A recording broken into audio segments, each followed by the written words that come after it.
আমার মালকিনের ছোট মেয়ে রোজ রাতে তেল আর কলা নিয়ে তার ঘরে ঢুকত। কিছুক্ষণ পর সে যখন ঘরের বাইরে বের হতো তখন তার পুরো শরীর ঘামে ভিজা থাকত।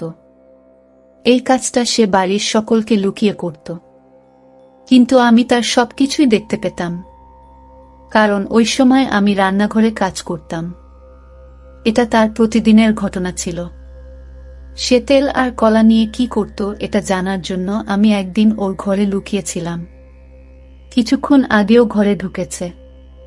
এরপর আমি যা দেখলাম সেটা দেখে আমার পায়ের তলা থেকে মাটি সরে গেল। বন্ধুরা, গল্পটি প্রথম থেকে বলা যাক। তার আগে আপনি যদি আমাদের এই ছোট্ট চ্যানেলটি নতুন দর্শক হয়ে থাকেন তাহলে চ্যানেলটি সাবস্ক্রাইব করে আমাদের সাথে থাকবেন। আমার নাম শারমিন আক্তার। আমার জন্ম একটি দরিদ্র পরিবারে। আমার মা বাবা অন্য লোকের খেতে কাজ করে, দুবেলা দুমুঠো অন্ন জোটাতে। আমি আমার বাবা মায়ের একমাত্র সন্তান ছিলাম। টাকা পয়সার অভাবে তারা আমাকে লেখাপড়া শেখাতে পারেনি। আমাদের কোনো রকমে দিন কাটত। আমার বয়স ছিল 11 বছর। মা বাবাকে সারাদিন কাজ করতে দেখে আমার খারাপ লাগত, আর তাই আমি ওদের সাথে কাজ করতে চলে যেতাম। কিছুদিন পর বাবার খুব শরীর খারাপ হয়। আমরা ওনাকে হাসপাতালে নিয়ে যাই। সেখানে ডাক্তার আমাদের হাজার হাজার টাকা খরচের কথা বলে। আমাদের কাছে এত টাকা ছিল না, তাই মা জমিদার বাবুর কাছে যায়, যার খেতে আমরা কাজ করতাম। মা জমিদার বাবুর কাছে আঁচল ছড়িয়ে ভিক্ষা চায়, কিন্তু জমিদার বাবু এত টাকা দিতে রাজি হয় না। উনার কাছেই কয় টাকা দেয়া কোনো ব্যাপার নয়, কিন্তু তাও উনি কোনো সাহায্য করলেন না। টাকার অভাবে আমার বাবার ঠিকমতো চিকিৎসা হয় না, আর উনি আমাদের ছেড়ে চলে যান। এখন আমাদের মাথার উপর থেকে ছাতা সরে গেছিল। আমাদের সংসার চালানো আর সাহায্য করার মতো কেউ ছিল না। কোনো রকমে আমি আর মা নিজেদেরকে সামলে আবার সাধারণ জীবন যাপন শুরু করলাম। আমরা সারাদিন খেতে কাজ করে নিজেদের পেট চালাতাম। ভেতরে ভেতরে আমার জমিদার বাবুর উপর খুব রাগ ছিল, কিন্তু আমার কিছু করার ছিল না। একদিন শহর থেকে কিছু ধনী লোক আসে। তারা জন্মদিন পালন করা উপলক্ষে গরিবদের ভোজ খাওয়ায়। আমরা তো এটাও জানতাম না যে আমাদের জন্মদিন কবে, কিন্তু বড়লোকদের ভোজ খেয়ে আমরা তাদেরকে আশীর্বাদ করি। এইভাবে বেশ কিছুদিন চলল। হঠাৎ একদিন মাও এই পৃথিবী ছেড়ে চলে গেল। মা আমার শেষ আশ্রয় ছিল। এখন আমার কেউ নেই। আমি খুব ভেঙে পড়েছিলাম। এই অবস্থায় আমার কাকা কাকিমা আমাকে তাদের বাড়িতে নিয়ে যায়, কিন্তু কাকা কাকিমা কখনোই নিজের মা বাবা হয়ে উঠতে পারে না।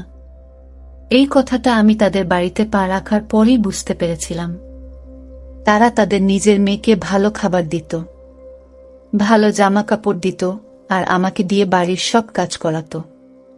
আমার সাথে ভালো করে কথা বলা তো দূরে থাক, আমার দিকে ফিরেও তাকাতো না। কিন্তু আমি এটাকে নিজের ভাগ্য মনে করে মেনে নিয়েছিলাম।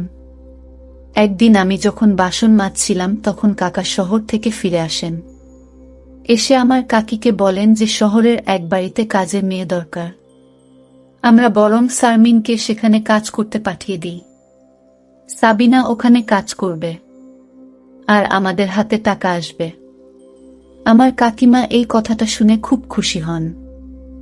আর হবে নাই বা কেন, কিছু না করে টাকা পাওয়া যাবে যে। পরের দিন কাকা আমাকে শহরে নিয়ে আসেন, আর এক বড় বাড়িতে নিয়ে যান, যেখানে একজন মহিলা, তার 2 কন্যা সহ মোট 3 জন একসাথে বসেছিল। কাকা ওনাকে সালাম করেন, আর আমার দিকে ইশারা করে বলেন যে আজ থেকে আপনার বাড়ির সব কাজ এই মেয়েটা করবে। আমি ওকে সকালে এখানে দিয়ে যাব, আর বিকেলে ফেরত নিয়ে যাব। সেই ম্যাম সাহেব আমার দিকে তাকিয়ে জিজ্ঞেস করেন যে আমি তার বাড়ির সব কাজ করতে পারবো কিনা। আমি মাথা নাড়ালাম।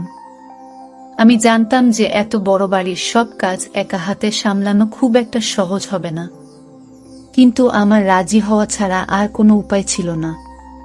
কাকা কাকিমার ভয়ে আমাকে রাজি হতে হলো। সেই মালকিন আমাকে সব কাজ বুঝিয়ে দিলেন, আর আমি রান্নাঘরে কাজ করতে শুরু করলাম। আমি সারাদিন কাজ করতাম, আর রাতে কাকা আমাকে বাড়ি নিয়ে যেত। বাড়ি গিয়ে শুকনো রুটি খেয়ে গরমের মধ্যে ঘুমিয়ে পড়তাম। পরের দিন সকালে কাকা আমাকে আবার মালকিনের বাড়িতে দিয়ে আসত। কিছুদিন এইভাবে চলল। একদিন মালকিনের বাড়িতে অনেক অতিথি আসে, আর তাই কাজও অনেক বেড়ে যায়। সেই জন্য মালকিন আমাকে বাড়ি পাঠায় না। উনি আমার কাকাকে বলেন যে যতদিন আমার অতিথিরা এই বাড়িতে আছে ততদিন শারমিনকে এখানে থাকতে দিন, কারণ রাতে সবাই দেরি করে খায়, তাই কাজও অনেক বেড়ে যায়। কাকা আমাকে না নিয়ে বাড়ি ফিরে গেল। আমি অনেক রাত অবধি কাজ করতাম, আর মালকিন তার বাড়িতে থাকার জন্য আমাকে একটি ঘর দিয়েছিলেন। কাকা কাকিমার বাড়িতে থাকা থেকে আমার এখানে থাকতে বেশি ভালো লাগতো, কারণ এখানে আমি ভালো খাবার পেতাম। আমার শোবার ঘরে পাখা ছিল, তাই আমাকে আর গরমের মধ্যে ঘুমাতে হতো না। কিন্তু আমি যখনই মালকিনকে তার মেয়েদের সাথে দেখতাম তখনই আমার নিজের মায়ের কথা মনে পড়ে যেত। এইভাবে কয়েকটা দিন কেটে গেল। মালকিনের অতিথিরা ফিরে গেল, কিন্তু মালকিন আমাকে বাড়ি পাঠালেন না। তিনি আমার কাকাকে পরিষ্কার করে বলে দিলেন যে শারমিন এখন থেকে এখানেই থাকবে। মালকিন আর তার ছোট মেয়ের সাথে আমার ভালো সম্পর্ক গড়ে উঠেছিল। উৎসবের দিন মালকিন আমাকে নতুন জামা কাপড় দিতেন। ওনার ছোট মেয়েটি খুব ভালো ছিল, আমার সাথে খোলা মনে মিশত। কিন্তু ওনার বড় মেয়েটি একটু রাগী ছিল। সে আমার সাথে বাড়ির কাজের লোকের মতো ব্যবহার করত, আর আমার সাথে ঠিক করে কথা বলতো না। একবার মালকিন আর তার মেয়েদের একটি বিয়ের ফাংশনের জন্য 3 দিন বাড়ির বাইরে থাকতে হয়। যাবার আগে মালকিন আমাকে তার বাড়ির দায়িত্ব দিয়ে যান, বলে যান যে তার বাড়ির খুব ভালো করে দেখাশোনা করতে। আমি অনেক দিন ধরে ওদের দেখাশোনা করছিলাম, তাই ওরা আমাকে বিশ্বাস করত। আমি বললাম যে এত বড় বাড়িতে আমার একা থাকতে ভয় লাগবে। তাই মালকিন আমার কাকাকে ডেকে পাঠান আর বলেন এই 3 দিন আমার সাথে এই বাড়িতে থাকতে। কাকার সঙ্গে সঙ্গে রাজি হয়ে যায়, আর মালকিন বেরিয়ে পড়ে। আমি কাকা আর আমার খাবার বানালাম আর খেয়ে শুয়ে পড়লাম। রাত 12টার সময় কাকা ঘুম থেকে উঠে ঘরের দরজা খুলে বাইরে বেরিয়ে গেল। দরজা খোলার আওয়াজে আমার ঘুম ভেঙে যায়। ভাবলাম কাকা হয়তো জল খেতে রান্নাঘরে গেছে। কিন্তু বেশ কিছুক্ষণ পরে যখন উনি ফেরত এলেন না, তখন আমি কাকা কি করছে দেখার জন্য ঘরের বাইরে বেরিয়ে এলাম। আমি কাকে এধার ওধার খুঁজতে লাগলাম। হঠাৎ আমি মালকিনের ঘর থেকে একটা শব্দ শুনতে পাই। আমি মালকিনের ঘরে উঁকি মেরে দেখি ওখানে আমার কাকা মালকিনে আলমারিতে কিছু একটা খুঁজছে। আমি জিজ্ঞেস করলাম কি খুঁজছেন কাকা? কাকে একটু ঘাবড়ে গিয়ে বলে কিছু না, এমনি আমার এটা দেখছিলাম। কত সুন্দর আলমারি। আমি বুঝতে পারলাম কাকা চুরির মতলব করছে। সে তার গ্রামে ছোটখাট চুরি প্রায় করেই থাকত, আর এত বড় বাড়িতে নিজেকে একা পেয়ে সে কি করে লোভ সামলায়। কিন্তু আমি চাই না কাকা এরকম কিছু করুক, কারণ আমি মালকিনের বিশ্বাস ভাঙতে চাই না। তারপর থেকে আমি কাকার উপর সারাক্ষণ নজর রাখতাম। আমি কখনো তাকে একা ছাড়তাম না। রাতে ভালো করে ঘুম হতো না। এইভাবেই 3 দিন কেটে গেল, আর মালকিন আর তার মেয়েরা বাড়ি ফিরে এলো। ওরা ফিরে আসার পর কাকা বাড়ি ফিরে গেল। মালকিন আমার জন্য কিছু জামা কাপড় নিয়ে এসেছিল, যেগুলো পেয়ে আমি খুব খুশি হলাম। একদিন রাতে যখন আমি রান্নাঘরে কাজ করছিলাম, তখন আমি মালকিনের ছোট মেয়েকে তার ঘরে তেল আর কলা নিয়ে যেতে দেখি। সে চুলের মধ্যে লুকিয়ে লুকিয়ে তার ঘরের দিকে গেল যাতে কেউ তাকে দেখে না ফেলে। আমার জিনিসটা একটু অদ্ভুত লাগলো। আখি দিদি তেল আর কলা নিয়ে কি করবে? মালকিনের স্বামী কিছু বছর আগে মারা গেছিলেন। তারপর থেকে উনি তার 2 মেয়ের সাথে একাই থাকেন। নিজেদের ব্যবসা থাকার জন্য ওনাদের কখনো টাকা পয়সার অভাব হয়নি। আমি আছি, দিদির ব্যাপারটা এড়িয়ে গেলাম। ভাবলাম পড়াশোনা জানে, হয়তো কিছু একটা করছে। তার বন্ধুরা রোজ বাড়িতে আসত, আর ওরা সবাই মিলে কিছু একটা প্র্যাকটিক্যাল করত। একদিন আমি দিদিকে জিজ্ঞেস করলাম যে আপনারা সব বন্ধু মিলে কি করেন? তো সে বলল যে আমরা বিজ্ঞান নিয়ে পড়াশোনা করি, তাই আমাদের প্র্যাকটিক্যাল করতে হয়। আমি কিছুই বুঝলাম না। আমি তো কোনো দিন স্কুলে যাইনি, তাই পড়াশোনার ব্যাপার আমি কি করে বুঝব? তাই জন্য আমি আখি দিদির তেল আর কলা নিয়ে যাওয়ার ব্যাপারে বেশি মাথা ঘামাতাম না। বাড়ির সকলের খাওয়া হয়ে যাওয়ার পর আমি বাসন মাজতাম আর রান্নাঘরটা পরিষ্কার করতাম। এর মধ্যে দিদি ফ্রিজ থেকে কলা বের করত আর একটি পাত্রে তেল ঢেলে নিজের ঘরে নিয়ে চলে যেত। এখন এটা রোজকার ব্যাপার হয়ে গেছিল। আমার ঘরটা দিদির ঘরের একদম সামনে ছিল। মাঝরাতে দিদির ঘর থেকে বের হতো আর নিজের হাত ধুত। তার গোটা গা ঘামে ভিজে থাকত। মাঝে মাঝে যখন আমার ঘুম আসতো না তখন আমার এসব চোখে পড়ত। রোজ আমি এসব দেখতে পেতাম না, কারণ যখন সে বাইরে আসতো আমার চোখ লেগে যেত। এখন আর এই জিনিসটা আমার পড়াশোনার বিষয় মনে হচ্ছিল না, মনে হচ্ছিল অন্য কিছু। কারণ দিদি যদি প্র্যাকটিক্যাল জন্য কলা আর তেল নিয়ে যেত তাহলে লুকিয়ে লুকিয়ে কেন নিয়ে যেত, আর রোজ কেন নিয়ে যেত? সারাদিন আমার মাথায় এটাই ঘুরত যে দিদি তার ঘরে কি এমন করে। আমি মালকিনের সাথে এই ব্যাপারে কথা বলবো ভাবলাম। একদিন আমি মালকিনের ঘরে গেলাম আর দেখলাম উনি ফোনে কার সাথে কথা বলেছেন। তাই আমি কিছু না বলে ওখান থেকে চলে এলাম। তারপর আমি ভেবে দেখলাম যে মালকিনকে বললেন শুধু শুধু বাড়িতে ঝামেলা হবে, তাই আমি ছেড়ে দিলাম আর এই ব্যাপারটা নিয়ে মাথা ঘামানো বন্ধ করে দিলাম। একদিন আমার রাতে ঘুম আসছিল না। আমার মায়ের কথা খুব মনে পড়ছিল। আমি দেখি আখি দিদি তার ঘর থেকে বের হলো। তার চোখে জল এসে যাচ্ছিল। আমি ঘর থেকে বেরিয়ে এসে দিদিকে জিজ্ঞেস করলাম, আপনি কাঁদছেন কেন? দিদি প্রশ্নটা এড়িয়ে যায় আর বলে, কিছু না, তুমি গিয়ে শুয়ে পড়ো। এই বলে সে তার ঘরে চলে গেল। আমার এই চিন্তায় সারা রাত ঘুম হলো না।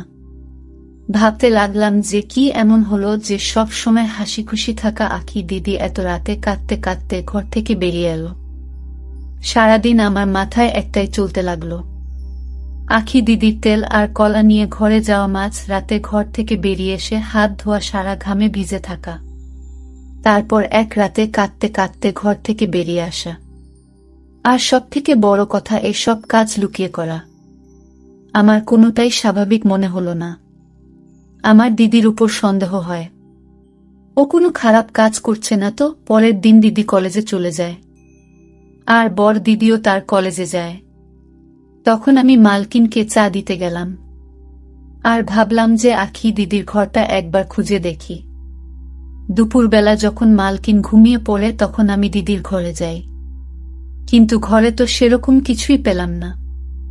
সব জিনিস ঠিকভাবে রাখা ছিল। আমি বেরিয়ে এসে ভাবতে লাগলাম যে আসল ঘটনাটা কি। তখনই আখি দিদি আর বর দিদি কলেজ থেকে ফিরে আসে। আমি তাদের জন্য খাবার বানিয়ে দিলাম, কিন্তু আখি দিদি খেতে চাইল না। সকালেও সে ঠিক করে জল খাবার খায়নি। আমি অনেকবার করে বললাম যে দিদি খাবারটা খেয়ে নাও, কিন্তু সে রেগে যায় আর আমি চুপ করে যাই। কিছুক্ষণ পর আমি ভাবলাম যে দিদিকে একবার জিজ্ঞেস করি তার কি হয়েছে, কিন্তু তারপর মনে হলো যদি সে রেগে যায়। আমার আখি দিদির জন্য চিন্তা হয়। আমি যবে থেকে এই বাড়িতে এসেছি দিদি একবারও আমাকে বুঝতে দেননি যে আমি বাড়ির কাজের মেয়ে। সে আমায় কাকা কাকিমার থেকে অনেক বেশি যত্ন করেছে। কিছুক্ষণ পর আমার মাথায় একটা বুদ্ধি আসে। আমি যদি আজ রাতে আখি দিদির ঘরে লুকিয়ে থাকি তাহলে আমি সবটা জানতে পারব। আমি রাতে সবাইকে খেতে দিলাম, কিন্তু নিজে কিছু না খেয়ে দিদির ঘরে গিয়ে একটা কোনায় লুকিয়ে পড়লাম। আমি এমন সময়ে তার ঘরে ঢুকলাম যখন সে রান্নাঘরে তেল আর কলা নিতে গিয়েছিল। আমি লুকিয়ে লুকিয়ে দেখলাম যে দিদি তার ঘরে এল আর ঘরের পেছনের দরজাটা খুলে দিল। আমার মনে পড়ল সেই দিন যখন আমি দিদির ঘরে এসেছিলাম, তখন এই দরজাটা আমার চোখে পড়েনি। হয়তো দরজাটার সামনে পর্দা লাগানো ছিল, তাই আমার চোখে পড়েনি। তারপর আমি দেখলাম যে দিদি ওই দরজা দিয়ে একটা মানুষকে ভিতরে ঢোকালো। আর তারপর যেটা হলো সেটা দেখে তো আমার পায়ের তলা থেকে মাটি সরে গেল। তখন হঠাৎ আমার হাতে চেনটা, যেটা আমার মা মেলা থেকে আমায় কিনে দিয়েছিল, সেটা খুলে মাটিতে পড়ে যায়। সেই আওয়াজটা শুনে দিদি মনে হলো যে তার ঘরে আরও কেউ আছে। সে উঠে তার ঘরটা খুঁজে দেখতে লাগলো। আর তখনই একটা কোণায় সে আমাকে দেখতে পেল। দিদি আমাকে দেখে ঘাবড়ে গেল আর রেগে গিয়ে বলল, তুমি এখানে কি করছো? এইভাবে লুকিয়ে আছে কেন? দিদির রাগ দেখেই আমি একটু ভয় পেলাম। বললাম, আমাকে ক্ষমা করবেন দিদি, আমি কোনো খারাপ উদ্দেশ্য নিয়ে এই ঘরে আসিনি। আমার আপনার জন্য চিন্তা হচ্ছিল, কারণ আজকাল আপনি ঠিক করে খাবার খান না, আর সেই দিন আপনি কাঁদতে কাঁদতে ঘর থেকে বেরিয়েছিলেন। তারপর আখি দিদি আমাকে সবটা খুলে বলল। সে কোনো ভুল কাজ করছে না, বরং একটা মানুষের উপকার করছে। দিদি ওই লোকটার দিকে ইশারা করে বলে, তিনি আমার দাদু হন। আমার বাবা মারা যাওয়ার পর আমার মা ওনাকে বাড়ি থেকে বের করে দিয়েছিল। তারপর থেকে উনি একটা মসজিদে থাকেন। কিন্তু আমি এটা সহ্য করতে পারতাম না। আমি এই ব্যাপারে মায়ের সাথে কথা বলার চেষ্টা করেছিলাম, কিন্তু মা আমাকে খুব বকা দিয়েছিল। তাই আমি একটি প্ল্যান বানাই। আমি রাতে দাদুকে আমার ঘরে নিয়ে আসি, আর সকাল হলে ওনাকে পিছনের দরজা দিয়ে বের করে দিই। আমি দিদিকে জিজ্ঞেস করলাম যে সে তেল আর কলা দিয়ে কি করে। দিদি বলে যে দাদুর লিভারের সমস্যা আছে, তাই সে বেশি খাবার খেতে পারেন না, তাই উনি একবেলা খাবার খান। সকালে কলেজে যাওয়ার সময় আমি ওনাকে খাবার দিয়ে যাই। রাতের বেলা উনি কিছু খান না, তাই আমি ওনাকে ফল খাওয়াতে শুরু করি। আর কলা তার সব থেকে প্রিয় ফল, তাই আমি রোজ রাতে উনার জন্য কলা নিয়ে আসি। আমি এসব লুকিয়ে করি যাতে মা আর দিদি কিছু জানতে না পারে। আর দাদুর হাঁটুতে খুব ব্যথা, তাই আমি রোজ তেল নিয়ে আসি ওনার হাঁটুতে মালিশ করার জন্য। অনেকক্ষণ ধরে মালিশ করার পর আমার গা ঘামে ভিজে যায়, আর আমি বাইরে হাত ধুতে যাই। সেদিন আমার দাদুর শরীরটা ভালো ছিল না, তাই আমার চোখে জল চলে এসেছিল। দিদির কথা শুনে আমার মনের সব আশঙ্কা দূর হয়ে যায়। আমি চুপচাপ নিজের ঘরে ফিরে আসি। ঘরে এসে আমি ভাবতে লাগলাম, আমার মালকিন এতটা নিষ্ঠুর কি করে হতে পারে যে তার অসুস্থ শ্বশুরমশাইকে বাড়ি থেকে বের করে দেন। তার সাথে সাথে আমার আখি দিদির উপর গর্ব হয়। আজকালকার দিনে বড় মনের মানুষ খুব একটা দেখা যায় না, আর আখি দিদির মনটা খুব বড় ছিল। এই সমাজটা বড় নিষ্ঠুর হয়ে গেছে। তারা বয়স্ক মানুষদের বাড়ি থেকে বের করে দিচ্ছে। আমি ভালো করে বুঝতে পারলাম যে মানুষ অন্যের কষ্ট বোঝে না। যখন সেই কষ্ট সে নিজে অনুভব করে তখনই তার মর্ম বোঝে। আর বন্ধুরা, এই কাহিনী থেকে আমরা যে শিক্ষা অর্জন করতে পারলাম তা হচ্ছে, আমরা চোখের সব সময় যা দেখি তা নিয়ে সন্দেহ করা ঠিক নয়। হয়তো যা ভাবা হয়, কিন্তু ঘটনা তার থেকে আলাদা। তো বন্ধুরা, আজকে এই পর্যন্তই।